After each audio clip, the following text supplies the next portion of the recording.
All right, close your eyes for just a second. I want you to picture this. You're sitting on a cliffside terrace, and you're looking out over the Mediterranean Sea. It's that impossibly blue color. The sun's warm on your skin, there's a gentle breeze rustling through the lemon groves nearby, and in your hand, you've got this small, frosted glass of pure liquid sunshine. That, my friends, is limoncello. So let's just dive right into this little taste of the Italian coast. I mean, this quote just nails it, doesn't it? See, limoncello isn't just a drink. It's a whole vibe, a specific moment in time. It's the taste of a perfect summer evening, all bottled up. It's that feeling of pure relaxation you get at the end of a long, beautiful day. You know, this is really what the Italians mean when they talk about la dolce vita, the sweet life. And limoncello is pretty much the perfect definition of it. It's this vibrant sensory celebration in a glass that just transports you straight to the charming villages of the Amalfi Coast. But where did this iconic golden drink actually come from? Well, that's where things get interesting. Its origins are kind of shrouded in mystery, and there's a whole lot of Italian passion and, of course, competing claims. Folks from Sorrento, Amalfi, Capri, they all claim it as their own. The story is this really fascinating mix of romantic legend and, as you'll see, surprisingly recent history. So, this slide really shows the two sides of the story. On one hand, you've got these amazing romantic legends, right? Fishermen taking a sip to warm up at dawn, or maybe ancient monks brewing it up as an elixir. But then you look at the official record, and it tells a very different story. Turns out, outside of a few families, almost nobody was drinking limoncello until 1988. That's when a guy named Massimo Canale registered the trademark. So as a commercial phenomenon, this supposedly ancient drink is basically the same age as the internet. How wild is that? So look, whether it's an ancient legend or a modern marketing success, there's one thing that everyone agrees on. The real secret to authentic limoncello is all about one key ingredient. And we're not talking about just any lemon. It has to be a very specific kind of lemon, grown in a very specific place. Okay, so check these out. These are the two superstars of the limoncello world. Over on the left, you've got the Sfusato lemon from Amalfi. Notice that tapered shape and its thick, super aromatic peel that is just packed with essential oils. And on the right, the Limoncello from Sorrento, which is famous for being incredibly juicy. And trust me, these are not your average supermarket lemons. Their intense flavor is exactly what makes real limoncello basically impossible to imitate. But it's not even just about the lemon variety. It's about the entire environment, what winemakers call terroir. It's that unique microclimate, the salty sea air blowing through the groves, and even the way the trees are protected from cold winds by these traditional straw mats called pagirelle. And get this, the lemons are all harvested by hand, so they never even touch the ground. It's this perfect combination of nature and tradition that creates the perfect fruit.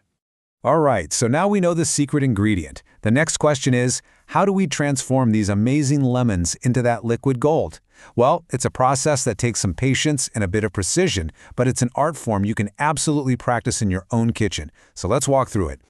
Okay, pay attention because this slide right here, especially step number 4, is the single most important rule of making limoncello. I'm serious. You want only the yellow zest. That's where all those fragrant, wonderful oils are. The white part underneath, the pith, that's your enemy. It is incredibly bitter and it will absolutely ruin your limoncello. So you gotta be meticulous here. So with your perfect zest all ready to go, it's time for the maceration. You just submerge all those peels in a high-proof neutral grain spirit. Something like Everclear is perfect for this because it's super effective at pulling out all that color and flavor.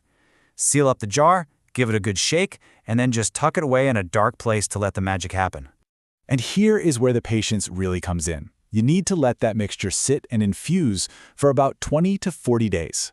Over this time, the alcohol is going to slowly strip all those essential oils and that brilliant yellow color right out of the peels. You'll actually see the liquid transform while the peels themselves turn pale and almost ghostly.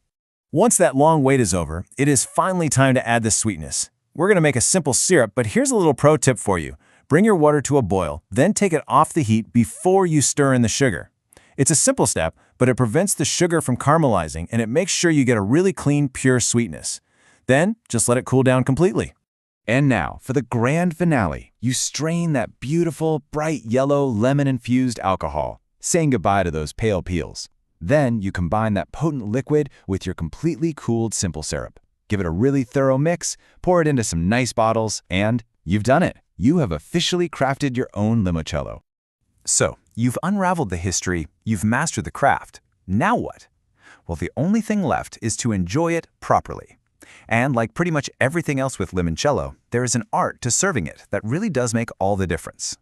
This right here is the #1 non-negotiable rule. I don't mean cool, I don't mean chilled, I mean ice cold. The kind of cold that creates a beautiful frost on the outside of the glass. This is absolutely essential for the perfect limoncello experience. And to get that perfect level of chill, you store the bottle right in the freezer, along with the little glasses you're going to serve it in. And please, I'm begging you, never ever add ice cubes. They just dilute that intense flavor you work so hard to create. Traditionally, you'll sip it after a big meal as a digestivo. It's just the perfect refreshing end to a feast. Of course, it's also fantastic in cocktails. The limoncello spritz is a modern classic for a reason. It is just so incredibly refreshing. It's simple. Just a little limoncello, top it with some Prosecco, a splash of soda water. It is the perfect sparkling toast to an Italian sunset, no matter where in the world you happen to be. So, there you have it. From its surprisingly recent history to the secrets of its creation, you now know the whole story of this iconic liqueur. It's really more than just a drink, isn't it? It's a tradition, it's a craft, and it's a taste of a very special place. So the only question left is, how are you going to enjoy your own bottle of liquid sunshine?